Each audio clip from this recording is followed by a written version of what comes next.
নমস্কার।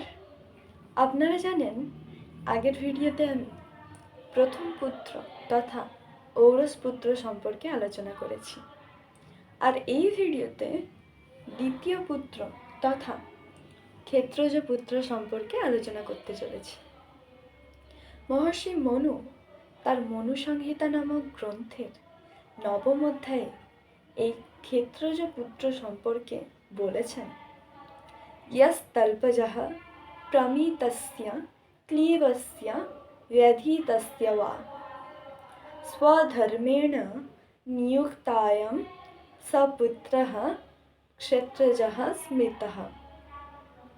অর্থাৎ, যদি কোনো ব্যক্তির কোনো সন্তান না হয়ে থাকে বা তিনি মৃত হন অথবা রুগ্ন বা নপুংসক হওয়ার কারণে পুত্র উৎপাদনে অক্ষম হয়ে থাকেন, তবে তার স্ত্রী বংশ রক্ষার জন্য গুরুর বা পতির অনুমতিক্রমে অন্য কোনো স্বপিণ্ড অর্থাৎ নিকটবর্তী আত্মীয় বা দেবরের মাধ্যমে সন্তান লাভ করে থাকেন, তাহলে সেই পুত্রকে ক্ষেত্রজ পুত্র বলা হয়ে থাকে।